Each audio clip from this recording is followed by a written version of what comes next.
Gracias, Francisco. Aprovecho para agradecer a los organizadores de esta reunión la amable invitación para platicar de algo que años atrás me hubiera generado muchísimo entusiasmo y hoy me hace preguntarme realmente cuál es la posición de este bicho en la dispepsia. Vamos a ver. Los propósitos de la charla en 20 minutos es revisar con ustedes primero la definición. Ya lo dijo el doctor Ricardo, hay dos variedades, y también repasar con ustedes cuán frecuente es este problema, la epidemiología. ¿Cuáles son los datos relevantes? Señalaré algunos que se han publicado en Latinoamérica y recordaré algún dato que se ha hecho desde aquí de la Universidad de Veracruz por el doctor José María Remes. Las teorías.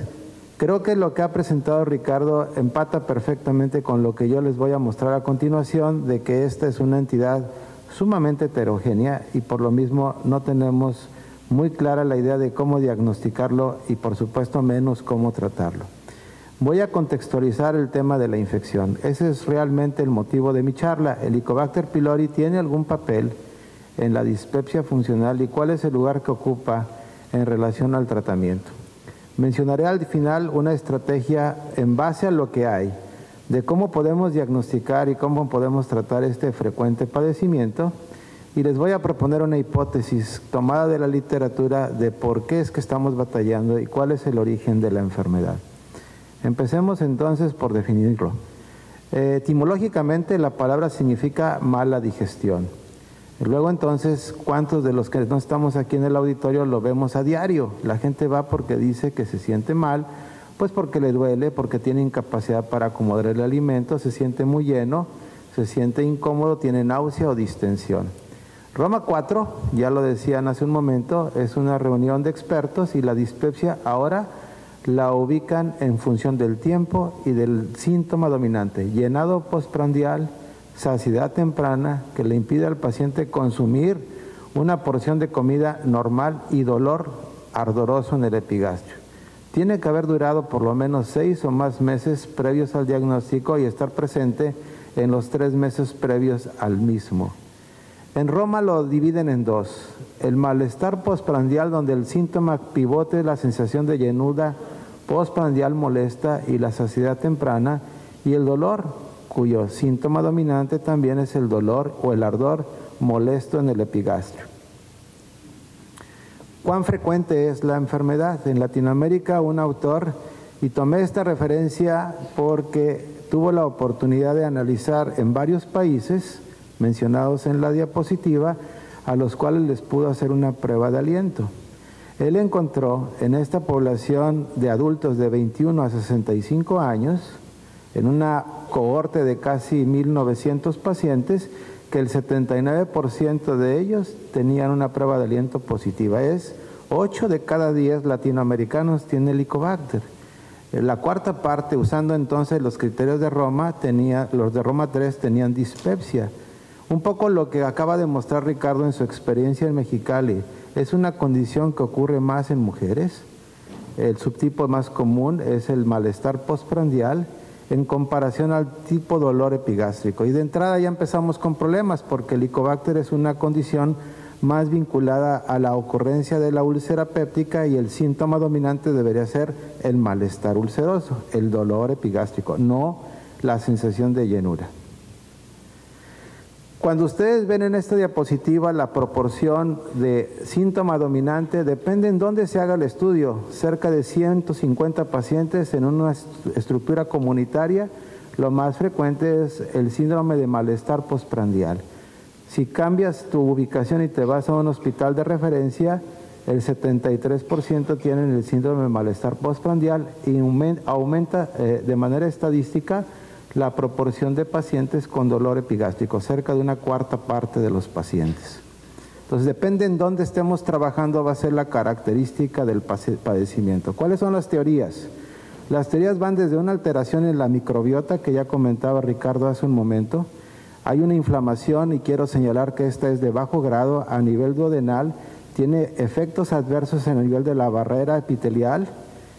La cuenta de linfocitos y de citoquinas proinflamatorias es anormal en los pacientes con dispepsia y se piensa que debe haber un substrato genético que los mastocitos, y eso puede explicar por qué en su diapositiva Ricardo mencionaba que les va un poco mejor en el metaanálisis con bloqueadores H2. La histamina es un mediador químico de estas células y es más abundante en el antro gástrico de estos pacientes.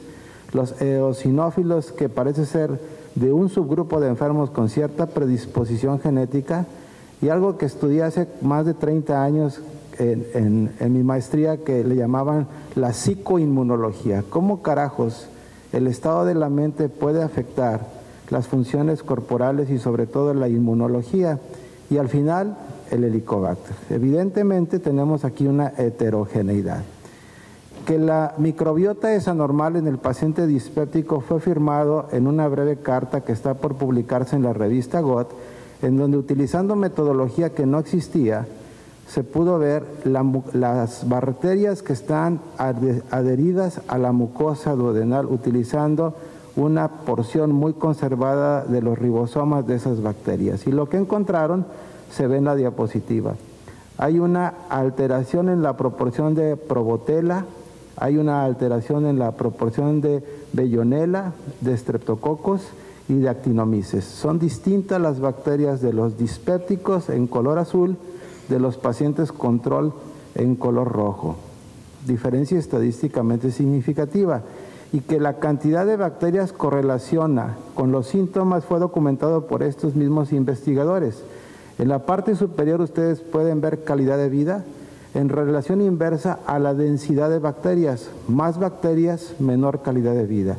Y en la parte inferior ustedes correlacionan síntomas, más bacterias, y la correlación también fue estadísticamente significativa. Entonces esto subraya que las bacterias están anormalmente presentes. Hago la reflexión porque todos hemos prescrito de manera, diría yo, un poco indiscriminada los inhibidores de la bomba de protones, y el año pasado, en un trabajo muy elegante de metaanálisis, analizan la proporción de bacterias en el tubo intestinal y cómo las estamos cambiando. Lo que está en rojo se refiere a bacterias dominantes y en azul las disminuidas en pacientes que han recibido inhibidores de bomba. El inhibidor de bomba hace distinta la microbiota intestinal. Y el tema de la desregulación inmune, vamos a ver. Resulta que hay estudios que han demostrado alteraciones inmunes en pacientes con dispepsia funcional, una mayor proporción de células de tipo T con ciertas características que las hacen muy selectivas de la mucosa antroduodenal, comparado con el control. Asimismo, las sustancias que liberan estas células citocinas son anormalmente elevadas en aquellos pacientes y correlaciona con los síntomas y con los desórdenes motores.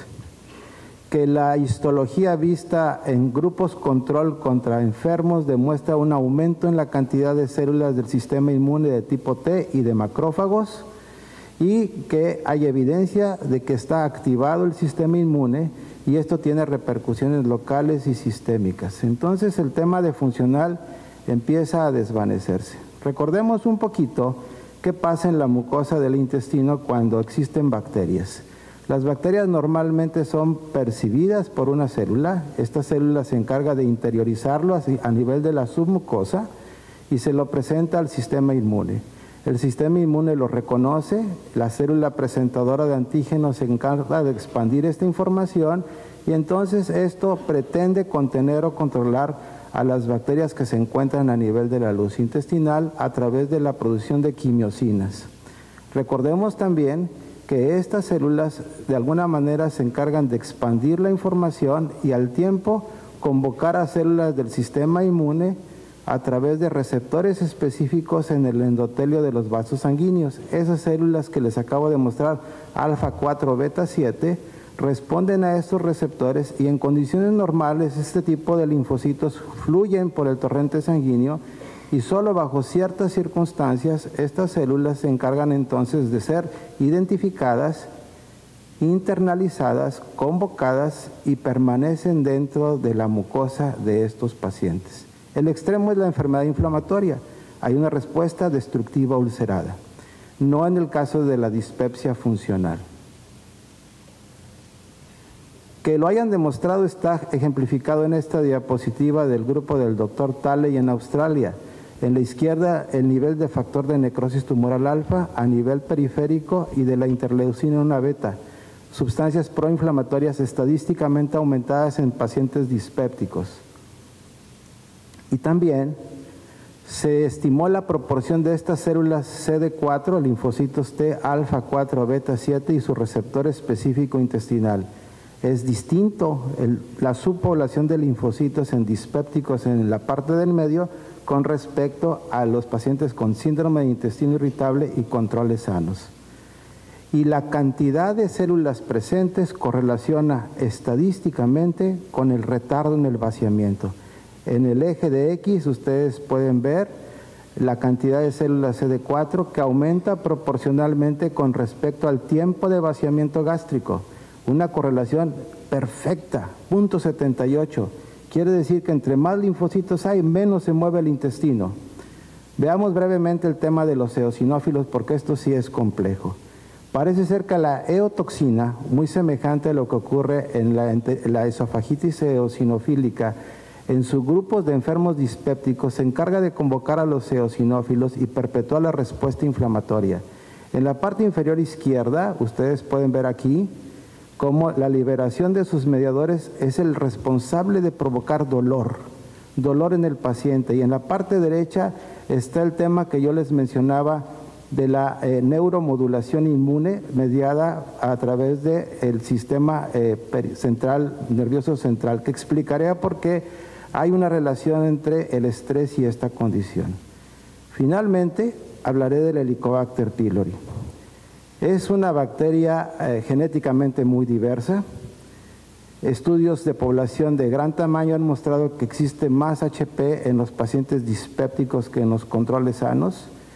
Un autor ha demostrado incluso que el Helicobacter virulento, KGA, es más presente en pacientes dispépticos que en pacientes no dispépticos. Y también que la infección llega a producir alteraciones en la homeostasia gástrica, en el quimismo gástrico, y eso es lo que explica la ocurrencia de la úlcera. El Helicobacter hace daño a través de una serie de mecanismos que no hay tiempo de revisar, pero es algo muy bien estudiado. No invade y sin embargo el sistema inmune lo reconoce y despierta una respuesta inflamatoria. En esta diapositiva están los escenarios. Vean por qué. La inmensa mayoría de la gente es un portador crónico asintomático. Unos cuantos hacen úlcera gástrica duodenal y afortunadamente 2 de 100 llegan a hacer una neoplasia gástrica a lo largo de la vida. Que es frecuente, por aquí hay una serie de nosotros de más de 500 pacientes en donde encontramos que en dispépticos el 63% en la parte derecha, ustedes pueden ver aquí la proporción de pacientes que tenían Helicobacter pylori. Los pocos ulcerosos que incluimos en esta serie, el 90% o el 82% de los pacientes con cáncer.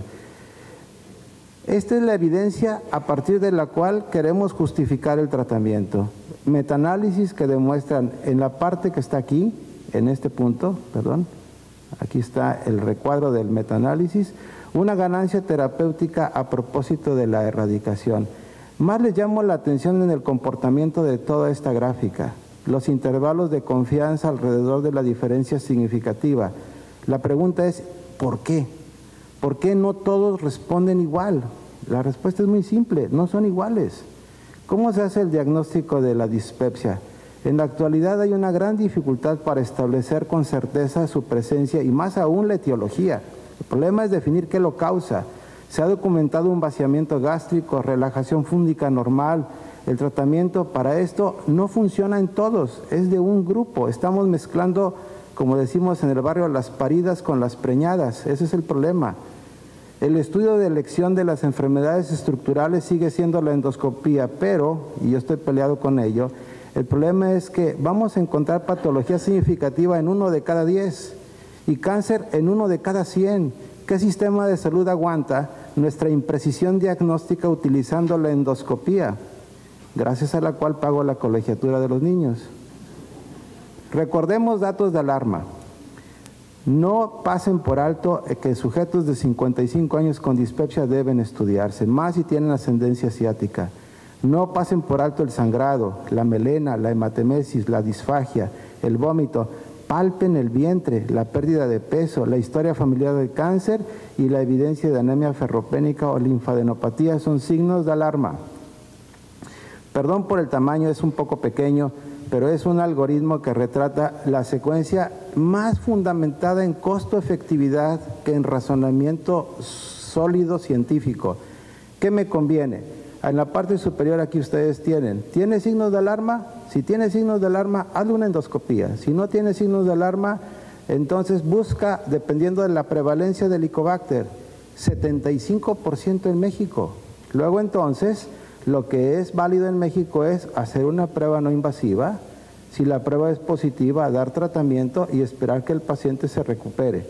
Si la prueba es negativa, dependiendo del síntoma dominante, favorecerás o no la movilidad digestiva y haces ensayos de prueba a lo largo de semanas y terminas, como mencionaba el doctor Ricardo hace un momento, en antidepresivos tricíclicos toda vez que lo que intentaste no funcionó. Eso firmado el año antepasado en una muy prestigiosa revista. Más recientemente, arroja un poco de luz la información aportada por estos investigadores. Resulta que cuando erradicas el Helicobacter, correlaciona en la parte de A, ustedes pueden ver aquí, la presencia de duodenitis microscópica. A los que les va bien son los que tienen duodenitis microscópica. El score de síntomas dispépticos iniciales fue de 4.1, posterior a la erradicación de 2.1 a los 3 meses y de 1.9 a los 6 meses. En cambio, los que no tenían duodenitis, de nada sirvió erradicar el Helicobacter. O sea, es un subgrupo de enfermos. Déjenme concluir lo siguiente. La dispepsia es un trastorno sumamente común. La morbilidad del padecimiento es importante. La causa está por definirse. Ese es el problema. Recientemente se ha establecido que la inflamación microscópica tiene un rol importante en la producción de la dispepsia, junto con la elevación de citocinas y del infiltrado inflamatorio a nivel de la mucosa antroduodenal. El Helicobacter es una condición independiente. Sin embargo, la coexistencia en más de la mitad de los pacientes y sabiendo que el Helicobacter puede exacerbar los síntomas es lo que justifica que intentemos erradicar el Helicobacter. Sin embargo, sigue siendo justificado entonces el tratarlo ante la ausencia de un diagnóstico accesible y preciso de la dispepsia. Y permítame terminar entonces con esta diapositiva, una hipótesis alternativa que a mí me agrada mucho porque le da racionalidad a todas las cosas que he hecho a lo largo de 28 años de práctica médica.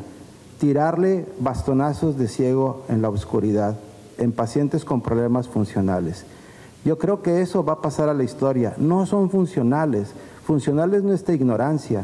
El problema es disbiosis, el problema es hemostasia, el problema es respuesta inmune. Miren, vamos a ver. Una microbiota intestinal sana es clave para el desarrollo de la inmunidad y de la homeostasia intestinal. Eventos que alteran esta microbiota alteran la homeostasia inmune, ya lo mostré.